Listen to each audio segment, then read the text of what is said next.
Hello friends, JSSC classes में आपका स्वागत है। फ्रेंड्स, अगर आप झारखंड के किसी भी एग्ज़ाम का तैयारी कर रहे हैं और अगर आपका लैंग्वेज पेपर नागपुरी है तो इस चैनल को सब्सक्राइब कर लीजिए। इस चैनल पर नागपुरी से रिलेटेड वीडियो लेक्चर दिया जाता है। ठीक है, आज के लेक्चर में हम लोग जेएसएससी सीजीएल का प्रैक्टिस सेट करने वाले हैं। ठीक है, इसमें बहुत अच्छे अच्छे क्वेश्चन को शामिल किया गया है। वीडियो को अंत तक देखिएगा और इसका PDF आपको मेरे व्हाट्सएप ग्रुप पर मिल जाएगा। ठीक है, प्रैक्टिस सेट का PDF फ्री में दिया जाता है व्हाट्सएप पर। और अगर आप जेएसएससी सीजीएल का नागपुरी का कंप्लीट PDF चाहते हैं तो डिस्क्रिप्शन में जो व्हाट्सएप नंबर है उस पर मिल जाएगा। उत्पाद पुलिस का भी PDF दिया जाता है और जेएसएससी क्लर्क एंड स्टेनोग्राफर का भी PDF दिया जाता है। ठीक है, तो PDF के लिए जो डिस्क्रिप्शन में व्हाट्सएप नंबर है उस पर आप लोग कॉन्टैक्ट कर सकते हैं और हम लोग पहला क्वेश्चन करते हैं। ठीक है, और वीडियो को अंत तक देखिएगा, वीडियो को लाइक ज़रूर कीजिएगा। पहला क्वेश्चन है, देखिए, लोक साहित्य से रिलेटेड क्वेश्चन है। उसके बाद व्याकरण को शामिल किया गया है और उसके बाद बनकेवरा से रिलेटेड क्वेश्चन है। ठीक है, तो तीनों को शामिल किया गया है। पहला क्वेश्चन है कि लोक शब्द को देखिए क्या है। लोक, लोक के राष्ट्र कर अमर स्वरूप कौन कई है। ठीक है, कई है, समझिएगा, टाइपिंग मिस्टेक है, कई है, नागपुरी में कई है।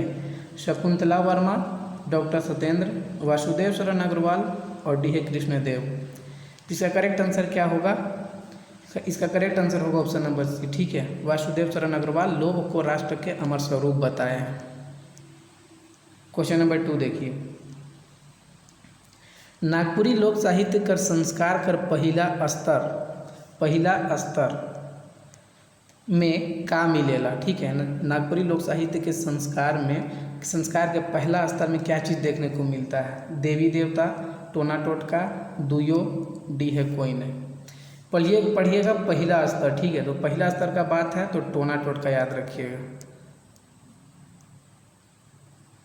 क्वेश्चन नंबर 3, लोक साहित्य के लोक जीवन कर वेद कौन बताए हैं? ठीक है, तो क्वेश्चन क्या है कि लोक साहित्य के लोक जीवन कर वेद कौन बताया है? कृष्णदेव उपाध्याय, रामनाथ त्रिपाठी, हजारी प्रसाद, सत्येंद्र। तो इसको बताइए करेक्ट आंसर क्या होगा। तो याद रखिएगा, ये वाक्य को याद रखिएगा कि लोक साहित्य के लोक जीवन कर वेद, और इसके साथ याद रखिएगा डॉक्टर सत्येंद्र को। ठीक है, कि लोक साहित्य को लोक जीवन का वेद कौन बताया है? तो डॉक्टर सत्येंद्र। क्वेश्चन नंबर 4, कौन विद्वान पहेली के लोकोक्ति कर एक भेद बताया है? ठीक है, पहेली को लोकोक्ति का ही एक प्रकार कौन विद्वान बताया है? बताइए इसका करेक्ट आंसर क्या होगा। इसका करेक्ट आंसर होगा सत्येंद्र। ठीक है, तो सत्येंद्र बताए हैं पहेली को लोकोक्ति का एक भेद। क्वेश्चन नंबर 5,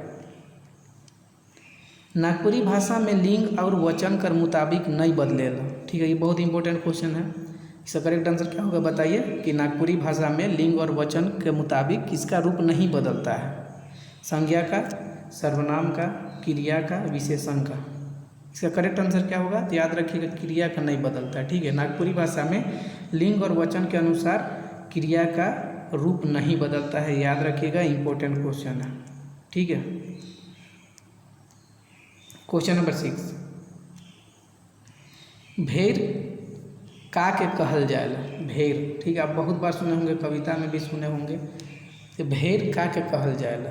देवता को, स्वर्ग, नरक, डी है कोई नहीं। इसका करेक्ट आंसर क्या होगा? इसका करेक्ट आंसर क्या होगा? नहीं, कोई नहीं। ठीक है, डी होगा। क्यों? क्योंकि भेड़ क्या होता है? एक तरह का बाजा होता है। ठीक है, भेड़ क्या होता है? एक तरह का बाजा होता है। तो ऑप्शन नंबर डी करेक्ट हो जाएगा। ये आप समझने की कोशिश कीजिएगा, ये ए है, ये बी है, ये सी है, ये डी है। ठीक है, ऐसे मान के चलिएगा। क्वेश्चन नंबर 7, मध्यम पुरुष कौन है के? जो सर्वनाम में आप पढ़े होंगे व्यक्तिवाचक सर्वनाम, तो व्यक्तिवाचक सर्वनाम का कितना भेद होता है? 3 होता है, उत्तम पुरुष, मध्यम पुरुष और क्या अन्य पुरुष, जिसको तीसरका पुरुष भी बोला जाता है। तो ऑप्शन दिया हुआ है, उसमें से पूछा गया है कि मध्यम पुरुष कौन है के। देखिए, ई, उ, राव, मोय। मध्यम पुरुष क्या होता है? मतलब कि जिसको हम कुछ चीज़ बता रहे हैं, कुछ चीज़ बोल रहे हैं, ठीक है, उसको मध्यम पुरुष बोलते हैं, जिसके लिए बोला जा रहा है। ठीक है, तो यहाँ पर राउर हो जाएगा, इसका करेक्ट आंसर हो। ठीक है, सर्वनाम भी बहुत अच्छे से पढ़ाए हैं, अगर आप वीडियो नहीं देखे जाके देख सकते हैं प्लेलिस्ट में मेरा व्याकरण का। ठीक है, तो राउर हो जाएगा। मोय क्या हो जाएगा? ये उत्तम पुरुष हो जाएगा, जो बोलने वाला होता है या करने वाला होता है, कहने वाला, लिखने वाला, तो क्या होता है? उत्तम पुरुष होता है, ठीक है। और वही मोय क्या हो गया, उत्तम पुरुष आएगा। राउर मतलब सामने वाला के लिए राउर, ठीक है। तो ये मध्यम पुरुष होगा। ऊ हो गया क्या, या ई क्या हो गया, तो ये तीसरा पुरुष में आएगा ये सब। क्वेश्चन नंबर 8, मान्यता कर अनुसार पहेली कर जन्म, ठीक है। क्वेश्चन देखिए क्या लिखा है कि मान्यता कर अनुसार पहेली कर जन्म, और यहाँ पे डैश लिखिएगा। कहावत से पहले हुई है, कहावत कर बाद हुई है, कहावत कर साथ हुई है, और कोई नहीं। मतलब एक मान्यता है लोक साहित्य में। क्या मान्यता है कि जो पहेली है, पहेली का जन्म कहावत से पहले हुआ है, कहावत से बाद में हुआ है, या कहावत के साथ हुआ है। तो याद रखिएगा कहावत से पहले, ठीक है, एक मान्यता है। क्वेश्चन नंबर 9, कौन पुस्तक में पहेली बुझाकर वर्णन मिलेला, ठीक है। कौन सा पुस्तक में पहेली बुझाने का वर्णन मिलता है, गीता, रामायण, महाभारत, सब। करेक्ट आंसर क्या होगा, महाभारत, ठीक है, महाभारत में मिलता है। क्वेश्चन नंबर 10, नागपुरी में तालव्य वर्ण कौन है के, ठीक है। तालव्य वर्ण, हम जो वर्ण पढ़ाए थे उसमें एक टेबल हम बना के सबको बताए थे कि कौन कौन तालव्य वर्ण है नागपुरी में, कौन ओष्ठ वर्ण है, ठीक है। तो तालव्य वर्ण में कौन कौन आता है, देखिए तालव्य वर्ण में आपका कौन कौन आएगा, ई च वर्ग पूरा आ जाएगा, ठीक है। च, छ, ज, झ और य, मतलब 7 गो आता है, याद रखिएगा। च वर्ग आएगा, ई और य आएगा। तो इसका करेक्ट आंसर क्या है आपका, देखिए च है ऑप्शन में, तो यही करेक्ट आंसर होगा, ठीक है। च वर्ग में म, भ नहीं आता है ना, ड भी नहीं आता है, तो च वर्ग में च आ रहा है। तो तालव्य वर्ण में कौन कौन आता है, तो ई याद रखिएगा, ई, च वर्ग और य, 7 गो, ठीक है। तो ऑप्शन नंबर बी करेक्ट होगा। क्वेश्चन नंबर 11, ओष्ठ वर्ण समूह कौन है क्या, ठीक है। ओष्ठ वर्ण, तो ओष्ठ वर्ण में कौन कौन आता है, देखिए इसमें भी 7 गो आएगा। ओष्ठ वर्ण में भी कौन कौन, तो उ, एक मिनट, उ प वर्ग, ठीक है। तो प वर्ग में प, फ, ब, भ आएगा, ठीक है। और इन लोग इसके साथ क्या आएगा, प, फ, ब, भ, म, प वर्ग पूरा आएगा, ठीक है। तो ये 5 और ये 2 7 और ये 5, ठीक है। तो टोटल 7 गो। तो इसमें से कौन है देख लीजिए, आप मिला लीजिए। तो ये सब याद करना जरूरी है, हम टेबल के साथ याद करवाए थे, ठीक है, मेरा वर्ण का लेक्चर में। तो ये आ जाएगा करेक्ट आंसर, ये आ जाएगा। देखिए प, ब, भ आ रहा है, ठीक है। उ आ रहा है, लेकिन यहाँ पे ख आ जा रहा है, इसलिए नहीं होगा, ठीक है। ये सब तो है ही नहीं, ये है ही नहीं, ठीक है। तो ऑप्शन नंबर बी करेक्ट हो जाएगा। ऐसे याद कीजिएगा, वन से तो फिक्स से क्वेश्चन रहना, वन से रहेगा हर हाल में। क्वेश्चन नंबर 12, राज्यपाल कौन संज्ञा है के, ठीक है। देखिए ये राज्यपाल कौन संज्ञा है, व्यक्तिवाचक, समूहवाचक, भाववाचक, और डी है कोई नहीं। इसका करेक्ट आंसर क्या होगा, बताइए इसका करेक्ट आंसर क्या होगा। तो देखिए इसका करेक्ट आंसर होगा जातिवाचक, एक्चुअल में, हाँ जातिवाचक होगा। तो ऑप्शन नंबर डी करेक्ट होगा, ठीक है। जातिवाचक क्यों होगा, क्योंकि एक राज्यपाल का बात नहीं हो रहा है। अगर झारखंड का राज्यपाल जो रमेश बैस है, तो उनका बात नहीं हो रहा है, ठीक है। सभी राज्यपाल का बात हो रहा है। जातिवाचक का मतलब क्या होता है कि एक तरह का एक से अधिक। जातिवाचक का मतलब क्या होता है, एक तरह का एक से अधिक, ठीक है। ये ध्यान रखिएगा, जातिवाचक में ये ध्यान रखिएगा, एक तरह का एक से अधिक, समझे। तो ये राज्यपाल क्या हो जाएगा, जातिवाचक आ जाएगा। क्वेश्चन नंबर 13, नीचे देवल में कौन सर्वनाम नहीं है के, ठीक है। ऑप्शन में कौन सर्वनाम नहीं है, कुछ, हिने, हम, मोय। तो देखिए है मोय है, अभी कुछ देर पहले बताया कि ये उत्तम पुरुष में आएगा, हम ये भी उत्तम पुरुष में आएगा, ठीक है। हिने, देखिए ये ही नहीं होगा, ठीक है, हिने नहीं होगा। कुछ ये भी होगा, ठीक है, कुछ भी ये सर्वनाम का ही भेद में एक आता है, ठीक है। तो कुछ भी सर्वनाम का ही है। क्वेश्चन नंबर 14 देखिए, ले लागिन कौन कारक चिन्ह है के, ठीक है। ले लागिन ये कारक चिन्ह है, और कौन सा कारक का चिन्ह है, तो करण का, संप्रदान का, कर्म का, पदान का। तो इसका करेक्ट आंसर क्या होगा, ऑप्शन नंबर बी होगा, संप्रदान। संप्रदान में होता है ले लागिन, ठीक है। जैसे वो मोरले जान दे दिले, ऊ मोरले जान दे दिले। ठीक है, ऊ जैसे CGL पास करे के लिए सुबह बिहान से पढ़े लगले। और संप्रदान में हम बताए थे जब हम क्लास करवाए थे उस समय कि संप्रदान में ये ध्यान रखिएगा कि कुछ भी काम होता है ना तो कोई चीज़ के लिए होता है। ठीक है, जैसे आप पढ़ रहे हैं तो नौकरी लेने के लिए पढ़ रही है, सेंटेंस में समझने का कोशिश कीजिएगा। ले लगिन अगर है दे दिया है विकारक विभक्ति तो आपको समझ में आ जाएगा, नहीं दिया है तो भी समझने का कोशिश कीजिएगा कि संप्रदान में होता है कि कोई भी काम होता है वह किसी चीज़ के लिए होता है। करण में हम बता के रखे हैं क्या कि करण में कोई काम होता है तो किसी माध्यम से होता है। बार बार बताएं कि करण में कोई भी काम होता है वो हम किसी माध्यम से होता है। ठीक है, अपदान में आपको पता होगा कि इसमें पृथक होने उन्हें का बोध होता है। ठीक है, तो इसका करेक्ट आंसर होगा संप्रदान। क्वेश्चन नंबर 15, एक हरिया झिंगफुलिया पहिल सांझ गीत कैसन स्वर कर गीत है के। एक हरिया झिंगफुलिया पहिल सांझ गीत कैसन स्वर कर गीत है के। धीमी, उच्च, माध्यम, कोई नहीं। ये मध्यम, ठीक है मध्यम है, माध्यम लिखा गया गलती से। इसका करेक्ट आंसर होगा धीमी। ठीक है, कि एक हरिया झिंगफुलिया पहिल सांझ गीत धीमी स्वर का गीत है। क्वेश्चन नंबर 16, सोहराय कैसन गीत है के।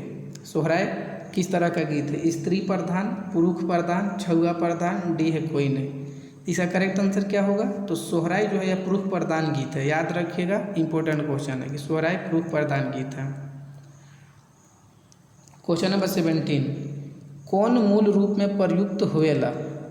मूल रूप में कौन प्रयुक्त होता है। लोक गाथा, लोक कथा, मुहावरा, कहावत। तो इसका करेक्ट आंसर क्या होगा 17 का। इसका करेक्ट आंसर होगा मुहावरा। ठीक है, कि मूल रूप में कौन प्रयुक्त होता है तो याद रखिएगा मुहावरा। मूल रूप मुहावरा। ठीक है, मूल मुहावरा है ना, ऐसे याद कर लीजिएगा। क्वेश्चन नंबर 18, अपने मोरले सरग दिसेला काहे के। ये है क्या चीज़। देखिए, अपने मोरले सरग दिसेला, इसका मतलब होता है कि खुद पर दुख आले सच्चाई कर पता चलेला। ठीक है, अपने मोरले सरग दिसेला, जब खुद पर दुख आता है तो सच्चाई का पता चलता है। और यह क्या है 18 का करेक्ट आंसर क्या होगा, तो यह मुहावरा है। ठीक है, याद रखिएगा। क्वेश्चन नंबर 19, तरे कर उल्टा का होएला। तरे जो शब्द है तरे, इसका उल्टा क्या होता है। गोटा, छोट, ऊपरे, झट। इसका करेक्ट आंसर क्या होगा, ऊपरे। ठीक है, तरे, तरे नीचे, ऊपरे। ठीक है, गोटा मतलब होता है पूरा, याद रखिएगा पूरा। झट मतलब जल्दी। ठीक है, झट मतलब जल्दी। इसका करेक्ट आंसर होगा ये। ठीक है, ऊपरे, याद रखिएगा। तरे इसका उल्टा क्या होगा, ऊपरे। क्वेश्चन नंबर 21, रोका कर पर्याय कौन है के। टटका, झट, तनिक, मगिर। ठीक है, तो पर्यायवाची बताना है तो पहले तो आपको जानना पड़ेगा कि रोका का मतलब क्या होता है। तो रोका का मतलब होता है जस्ट अभी। ठीक है, रोका। तो इसका पर्यायवाची शब्द टटका होता है। ठीक है, रोका का टटका होता है। और अगर फ्रेंड्स वीडियो अच्छा लग रहा है तो वीडियो को लाइक शेयर जरूर कीजिएगा। जितना भी दिन बाकी है हर दिन आप लोग को ऐसे ही प्रैक्टिस करवाया जाएगा। ठीक है, यूट्यूब पर। और अगर आप PDF चाहते हैं जैसे CGL का या झारखंड उत्पाद पुलिस का या LDC का, तो PDF दिया जा रहा है डिस्क्रिप्शन में, जो WhatsApp नंबर उस पर कांटेक्ट कर सकते हैं। ठीक है, डेमो PDF भी मिलता है तो आप लोग कांटेक्ट कर सकते हैं। जैसे CGL का कंप्लीट PDF मिल जाएगा। आज ऑफर रखा गया है क्योंकि आज से ही PDF दिया जा रहा है 250 रुपीज़ में पूरा कंप्लीट PDF आपको। इसमें लोक साहित्य भी मिलेगा। लोक साहित्य में जो सारा चीज़ है, लोकगीत हो गया, लोक कथा हो गया, मुहावरा पहेली सब मिलेगा। व्याकरण का आपको जो मेरा प्लेलिस्ट बनाया हुआ है उन सब का PDF मिलेगा। और फिर जो बनकेवड़ा है और जो अंगना का जो 4 लोक कथा है सारा मिल जाएगा। ठीक है, आज के लिए सिर्फ 250 है। ठीक है, कल से बढ़ जाएगा। क्वेश्चन नंबर 22, भलाई शब्द कौन संज्ञा है के। भलाई कौन शब्द संज्ञा है। समूह, व्यक्ति, भाव, जातिवाचक। तो भलाई एक भाव का बोध होता है, इससे समझे। तो ये करेक्ट आंसर क्या होगा, C होगा, भाववाचक। ठीक है,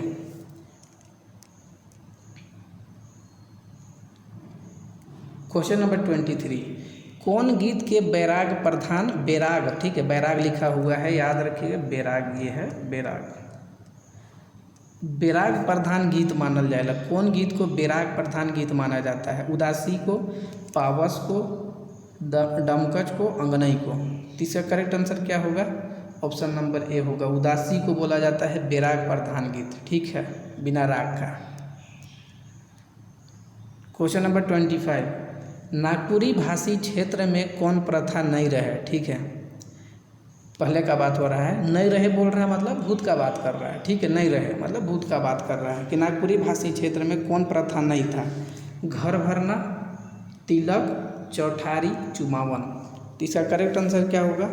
इसका करेक्ट आंसर होगा तिलक, ठीक है, तिलक प्रथा नहीं था।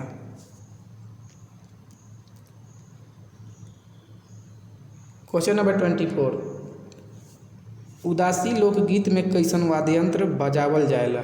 उदासी लोकगीत में किस तरह का वाद्य यंत्र बजाया जाता है? तीव्र गति वाला, मध्यम गति वाला, धीमी गति वाला, सब। इसका करेक्ट आंसर क्या होगा? धीमी गति वाला, ठीक है। उदास स्वर में गाया जाता है, तो उदास स्वर में ऐसे थोड़ी है कि ये रिमिक्स टाइप से बजा देगा, नॉर्मल चीज़ को बजाएगा उसमें धीमी गति वाला, ठीक है। उदास स्वर में गा रहा है तो उसमें ऐसी कैसे, जैसे ये जो क्या बोलते हैं वो लोग जो पहले आते थे, बचपन में याद नहीं आ रहा है, तो लोग बजाते थे उस टाइप से धीरे धीरे वाला इसमें बाजा बजाया जाता है, ठीक है। तो याद रखिएगा धीमी गति वाला।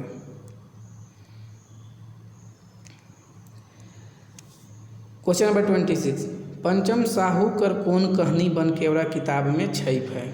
ठीक है, याद रखिएगा पंचम साहू, और इनका कौन सा कहानी बनकेवड़ा भाग में संकलित है? महल कर सुख, बंगला कर सुख, शहर कर सुख और डी है कोई ने, ठीक है। तो ये महल और बंगला में मत कंफ्यूज कीजिएगा, ठीक है।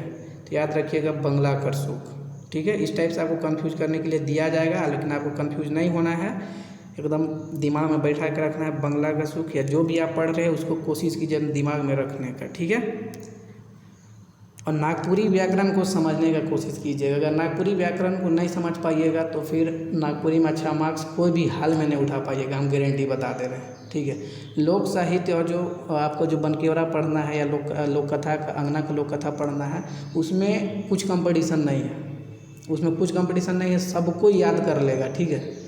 याद करने वाला चीज़ सबको याद कर लेगा, अगर याद करने का मतलब कैपेसिटी अच्छा है तो याद कर लेगा, ठीक है। लेकिन जो व्याकरण को समझेगा उसी का अच्छा मार्क्स आएगा, देख लीजिएगा। व्याकरण को हर हाल में समझने का कोशिश कीजिएगा, व्याकरण के बिना अच्छा मार्क्स नहीं आएगा, ये लिख लीजिए। क्वेश्चन नंबर 27, संगे चलब कविता कर मूल भाव का है के? संगे चलब कविता जो है बनकेवड़ा में, उसका मूल भाव क्या है? क्रांति, उलगुलान, एकजुटता, डी है कोई नहीं। इसका करेक्ट आंसर क्या होगा? एकजुटता, ठीक है। संगे चलो पता चल रहा है इसी से कि कभी क्या बोलना चाह रहे हैं कि हम लोग को साथ चलने बोल रहे हैं हर काम के लिए, देश के तरक्की के लिए या अपने क्षेत्र के तरक्की के लिए या कोई भी अच्छा काम को करने के लिए, साथ में चलने का, बुराई से निपटने के लिए, तो इस सब के लिए हम लोग को एकजुट होने के लिए बोल रहे हैं संगे चलब कविता में, ठीक है। संगे चलब मतलब साथ चलने बोल रहे हैं, ठीक है, सात रंग एकजुटता का बात किए हैं कविता में। क्वेश्चन नंबर 28, चोटिया कौन कहानी कर पात्र है के? ठीक है, चोटिया कौन कहानी के पात्र है के? जखम, बिसाही, त्रिफला और जामडायर। तो इसका करेक्ट आंसर क्या होगा? इसका करेक्ट आंसर होगा जामडायर, ठीक है। कि चोटिया कौन कहानी का पात्र है? जामडायर, ठीक है। तो जो जामडायर कहानी में जो मुखिया रहता है वह देसा के विरुद्ध इसको लाता है, ठीक है। देसा जो बुधनी जिसको पालती है, रत्नी का बेटा था वो, ठीक है। तो चोटिया को लाता है वो, याद रखिएगा चोटिया कि इसको का चराने के लिए लाता है, तो याद रखिएगा काड़ा चराने के लिए लाता है, ठीक है। काड़ा चराने के लिए लाता है और यह पेड़ भत्ता चरवाहा था, है ना। पैसा वैसा नहीं मिलता था, तो याद रखिएगा पेड़ भत्ता शब्द को याद रखिएगा और काड़ा याद रखिएगा, ठीक है। चोटिया से रिलेटेड। क्वेश्चन नंबर 29 है, मकड़ जाला तैर केकर पेट हो जा रहा है। पहला बात तो ये कौन कहानी का है, ठीक है, ये आप कमेंट करके बताइएगा। और यहाँ पे ये जो बेनी बाबू दिया हुआ है उसको खुदी बाबू कर लीजिएगा, खुदी बाबू, है ना, खुदी बाबू कर लीजिएगा, ठीक है। तो करेक्ट आंसर खुदी बाबू है, ठीक है। कि त्रिफला कहानी में इनका पेट, खुदी बाबू का पेट मकड़ जाला तर मतलब कि मकड़जाल की तरह हो गया था। ठीक है, तो याद रखिएगा। तो त्रिफला कहानी क्या है, जिसको प्रफुल्ल कुमार राय लिखे। ठीक है, क्वेश्चन नंबर 30, बाजा कौन राग से संबंधित है? जो बाजा जो कविता है वह किस राग से संबंधित है? फगुआ, पचरंगी फगुआ, फगुआ पुछारी और डी है उदासी। तो इसका करेक्ट आंसर क्या होगा? ऑप्शन नंबर सी होगा फगुआ पुछारी। याद रखिएगा, जो बाजा कविता जो है बनकेवरा भगवान में, तो यह फगुआ पुछारी है। ठीक है, फगुआ पुछारी राग में इसको गाया गया है, लिखा गया है।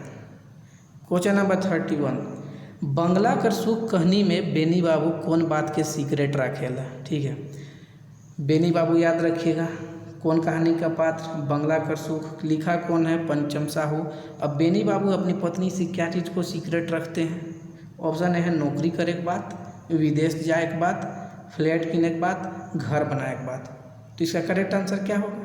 करेक्ट आंसर होगा ऑप्शन नंबर सी, फ्लैट जो खरीदने का वो ये कर रहे थे तो उसको सीक्रेट रखना चाह रहे थे, है ना। तो ऑप्शन नंबर सी करेक्ट होगा। 32, कवि चंद्रदेव सिंह हामिन के का कई है? ठीक है, याद रखिएगा चंद्रदेव सिंह। और ये कौन कविता के रचयिता है? तो जागा, है ना, जागा कविता के रचयिता है। तो ये हम लोगों को क्या बोले हैं? जागने बोले हैं, जागे ठीक है, सूते पढ़े जागे खेले, जागने बोले हैं। ठीक है, जागने बोले हैं। क्वेश्चन नंबर 33, जवानी जब जागेला कविता कर अनुसार, कविता है जवानी जब जागेला, कविता कर अनुसार जवानी जागल से का हिल जाएला? कविता में बोला गया है कि जवानी जब जागता है तो क्या चीज़ हिल जाता है? धरती, पहाड़, आसमान, समुंदर। तो इसका करेक्ट आंसर क्या होगा? इसका करेक्ट आंसर होगा ऑप्शन नंबर बी, पहाड़। ठीक है, कवि जो है जवानी जब जागेला कविता जो कवि है वे पहाड़ के लिए बोले कि जब जवानी जागता है तो क्या हिल जाता है? तो पहाड़ हिल जाता है। पहाड़ मतलब पहाड़। क्वेश्चन नंबर 34, तोर बिन कविता कर अनुसार कवि अपन पिया के का कह के बुलाए ना? ठीक है, तोर बिन कविता जो है उसमें कवि अपने पिया को क्या कह के बुलाए हैं? पिया कह के, मोती कह के, सोना कह के, हीरा कह के। तो करेक्ट आंसर क्या होगा? ऑप्शन नंबर सी होगा, सोना। ठीक है, सोना कह के बोले हैं। क्वेश्चन नंबर 35, इजी क्वेश्चन है, याद रखिएगा। एनिसा कर कैठो बेटा रहे? ठीक है, एनिसा का जो जगन्नाथ मंदिर जो लेक है, तो उनको जगन्नाथ मंदिर को कौन बनवाया था? एनीनाथ शाह, है ना। तो उनके कितने बेटे थे टोटल? 19, 20, 22, 21। तो करेक्ट आंसर क्या होगा? 21। ठीक है, एनी शाह का 21। ठीक है, ये 35 क्वेश्चन था जिसमें कोशिश किए हैं तीनों को शामिल करने का, व्याकरण भी, लोक साहित्य भी और बनकेवरा भी।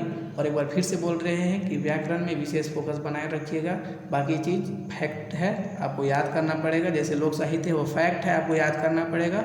व्याकरण आपको समझना पड़ेगा हर हाल में, अगर अच्छा मार्क्स लाना चाहते हैं तो। ठीक है, तो वीडियो का अंत तक देखने के लिए धन्यवाद। और अगर वीडियो अच्छा लगा है तो लाइक ज़रूर कीजिएगा और ज़्यादा से ज़्यादा लोगों तक वीडियो को शेयर कीजिएगा। फिर नेक्स्ट वीडियो में मिलेंगे, इसी तरह का आप लोगों को प्रैक्टिस करवाया जाएगा। ठीक है, चलिए मिलते हैं, तब तक अपना ख्याल रखिए और पढ़ते रहिए। Thank you.